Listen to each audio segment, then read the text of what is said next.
In The Godfather, the figure of Jack Woltz appears only in one episode of the story, but his role is fundamental to showing not only the power of the Corleone family, but also the way that power manifests itself in practice. Woltz is not just a film producer, he is a symbol of wealth, influence, and the arrogance of a system that seems untouchable. And precisely because he feels so protected in his fortress of privilege, the message sent by the Corleones becomes even more impactful. Woltz is a Hollywood magnate, owner of film studios, with access to the stars and the ability to make or break artistic careers. His life is marked by ostentation, mansions, racehorses of incalculable value, and an entourage of sycophants.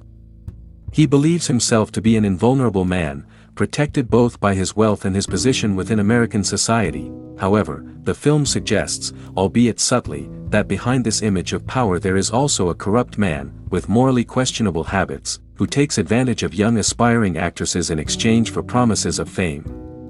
Thus, Woltz embodies not only economic power, but also the abuses that this power can generate in an environment where the desire to become a superstar mixes with exploitation. The plot thickens when Johnny Fontane, the godson of Don Vito Corleone, enters the scene. Johnny is a talented singer and actor who needs a specific role in a Woltz superproduction to relaunch his career. That role could mean not only personal success but also the key to taking him back to the top of Hollywood. The problem arises because Woltz hates Johnny.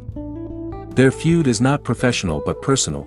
Woltz feels that Johnny ridiculed him in the past, and his resentment has become an immovable obstacle. Therefore, even though the role is perfect for Fontane and the success of the film is almost guaranteed, Woltz categorically refuses to give him the opportunity. When Johnny Fontane appears at Connie's wedding, he throws himself into Vito Corleone's arms and begins to cry desperately, begging for help.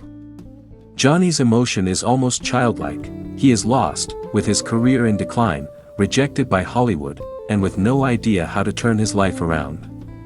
But Vito is not moved. On the contrary, he scolds him, saying that crying is useless and that a man who cries over problems is not a real man. This moment reveals a lot about Vito Corleone's mindset. He comes from a childhood marked by tragedy. He lost his parents, survived persecution, grew up with nothing, and built his empire on his own. For him, life is about struggle, sacrifice, and dignity. And dignity does not go hand in hand with tears. Vito believes that a man must face problems with action, not complaints.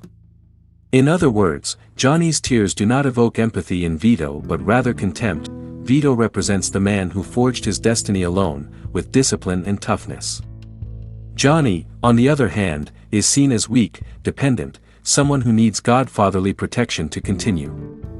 This contrast is essential because it shows the audience the type of man Vito values: strong, resilient, silent.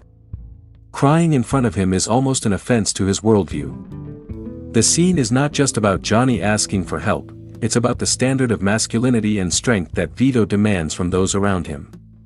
He even helps Johnny, but makes it clear that he does not respect his weakness. Vito Corleone does not go personally to see Woltz. He sends Tom Hagen, the consigliere, the man of reason and diplomacy. Tom, always serious, discreet, and polite, arrives to handle the matter as if it were just another business negotiation.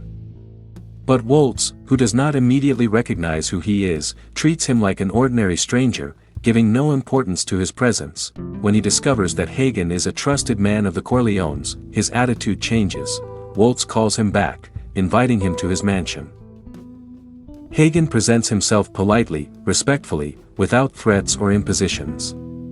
He tries to convince Woltz with logical arguments, emphasizing that the benefit would be mutual. Johnny would regain his place in the industry, and Woltz's film would have an even greater guarantee of success. The Corleones' initial strategy is always to seek an amicable agreement, an arrangement in which both parties can win. This is an essential part of Don Vito's philosophy: always offer the extended hand before showing the closed fist. But Woltz, blinded by his personal hatred, not only rejects the proposal but humiliates Hagen, trying to reduce the Corleones to mere gangsters who have no place in his world of luxury and power. At this moment, Woltz feels superior, convinced that his money and his contacts protect him from any retaliation. What follows is one of the most iconic scenes in the entire history of cinema. Woltz wakes up in his bed, covered in blood, and upon discovering the source of that horror, he comes face to face with the severed head of his favorite horse, Khartoum, an animal worth hundreds of thousands of dollars. This gesture is not a simple act of cruelty. It is a calculated message. The Corleones managed to penetrate Woltz's personal fortress, his heavily guarded mansion, and execute a brutal act without leaving a single trace or clue. The horse was not just an animal, it represented Woltz's pride, wealth, and status. By decapitating it and placing it in his own bed, the Corleones showed him that everything he owned could be destroyed, that his money and influence did not make him untouchable. The psychological effect is devastating. For the first time, Woltz does not feel like a powerful magnate, but like a helpless child facing a force beyond his control. The luxury of his mansion did not serve as a wall, his contacts could not save him. In an instant, he understood that the Corleones played in a completely different league. What this sequence reveals is the true nature of the Corleone family's power. They are not mere criminals acting with uncontrolled violence. Their strength lies in the combination of diplomacy, strategy, and the ability to exercise precise, surgical violence at the right moment. They first offer peace, an amicable agreement, a shared benefit. But if that path is closed, they do not hesitate to use absolute power, power that goes beyond what any opponent could imagine. Woltz, who saw himself as an untouchable man, ends up bowing down not to an army, nor to a courtroom, but to a symbol, the head of his horse. That single gesture is enough to break his resistance. From then on, he grants the role to Johnny Fontaine, understanding that opposing the Corleones means risking much more than a personal grudge. The episode of Jack Woltz serves as a lesson within The Godfather. It shows us how the Corleones balance diplomacy and brutality, how they manage to impose their will even in the most secure corners of American power.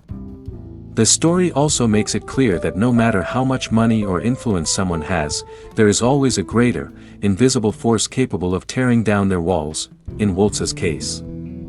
That force had a name, the Corleone family. And now I'd love to hear your thoughts. Do you think Woltz deserved what happened to him? What would you have done in his place?